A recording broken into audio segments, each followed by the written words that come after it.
Agora o assunto são as pautas de interesse do governo que dependem da votação do Congresso Nacional. Na última semana, vimos a proposta de emenda à Constituição referente à reforma tributária voltar à tona com as primeiras mudanças feitas pelo relator da matéria, o senador Eduardo Braga, do MDB do Amazonas. Entre os principais pontos, ele incluiu mais 10 setores na lista de tratamentos diferenciados e criou uma nova taxação sobre extração de minério e petróleo. Mas o que podemos esperar dessa agenda política e tudo que vai acontecer nessa semana? Para isso eu vou conversar com o diretor executivo da Action Relações Governamentais, o João Henrique Rumenho. Olá, João, bem-vindo aqui mais uma vez ao Mercado e Companhia. Boa tarde, Priscila, por estar aqui mais uma vez com vocês. Ô Rumenho, para começar a nossa conversa, eu gostaria que você trouxesse a sua avaliação do que deve ser prioridade nessa semana. Reforma tributária pode estar inclusa, então, numa prioridade? Olha só, a reforma tributária ela foi apresentada no relatório e agora vem o debate. Quer dizer, foi acrescentado novos tributos, como você falou, da mineração e do petróleo, criou mais um percentual de 1%. Isso é inflacionário, é arrecadatório, tá certo? E colocou mais gente, quer dizer, ele deu mais benefícios, então a taxa média ela tende a crescer, porque o que a gente precisa entender na reforma é que o que o governo vai arrecadar vai ser a mesma coisa. Se eu tiro de alguém, alguém vai pagar por esse rombo. Tá certo? Então é o seguinte, não alguém. O produto hoje, se eu diminuo um produto, o outro produto vai ficar mais caro.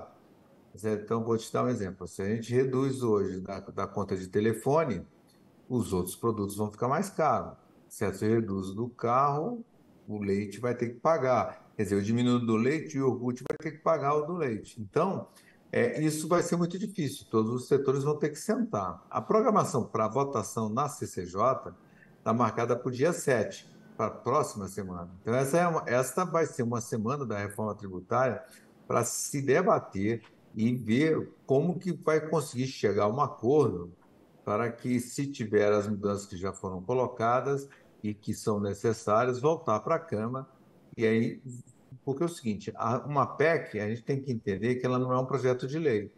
As duas casas têm que votar o mesmo texto para ser promulgada, senão elas vão pulando de casa até chegar em um texto em comum acordo das duas casas. Então, eu acredito que esta semana, mais a próxima semana aí, a gente tenha mais conversa e que vai chegar a um equilíbrio. Eu acredito que do jeito que está, incluindo mais essa quantidade de setores, criando novos impostos, vai ser difícil de chegar a um acordo e aprovar. Tá certo. E dos pontos destacados pelo relator da reforma tributária, Ruma, no Senado, na semana passada, qual que pode impactar mais força aqui, com mais força, o nosso agronegócio? Olha só, tanto a tributação dos minérios, que acaba colocando aí os fertilizantes, como o petróleo, que vai encarecer o óleo diesel, a questão como um todo. E outra coisa, olha só, a gente precisa entender que a bonificação que está dando para o setor agropecuário é uma redução de 60% da carga. Colocando mais coisas, a carga tende a subir. Quer dizer, então, quer dizer, quanto mais produtos entrarem nos benefícios, isso pode causar, os nossos produtos podem ficar mais caros em função da carga tributária. Então, eu acho que o setor tem que ficar atento, tem que participar das mesas de negociações em cima da reforma tributária. Só fazendo um complemento, não colocando a reforma tributária, Priscila, a gente precisa alertar que quando você coloca de pauta dessa semana, já está na pauta, tá certo? Há 3 sessões, a PEC 8, tá certo? O que é a PEC 8? É aquela PEC que tira o poder, diminui os poderes discricionários do Supremo, tá certo? Então, ela precisa, para iniciar a votação, precisa de 5 sessões de debate, e já foram realizadas 3.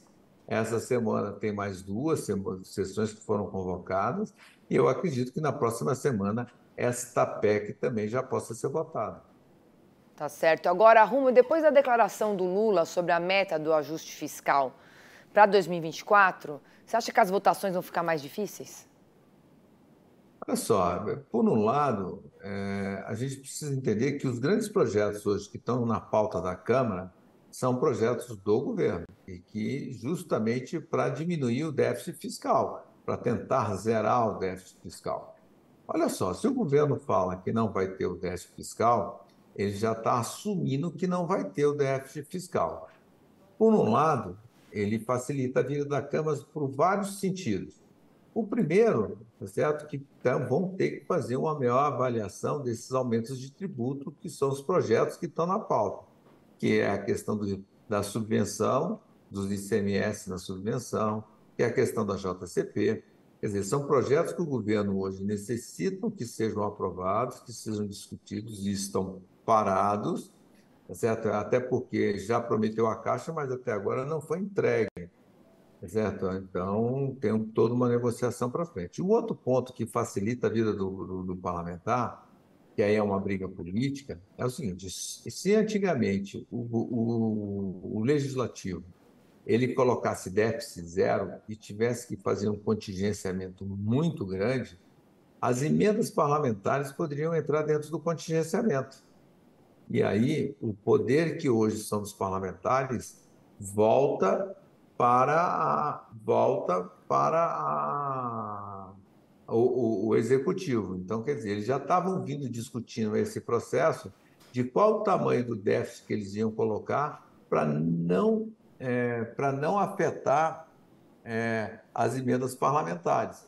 Então, com isso, facilitou a vida dos parlamentares em resolver o problema das emendas dele, Certo. né, para o ano que vem. Tá certo, Rúmel. Obrigada aqui por trazer aqui todas essas pautas importantes que serão discutidas nessa semana e a gente volta a se falar. Até a próxima. Tá? Até a próxima. Muito obrigado aí. Obrigado a todos.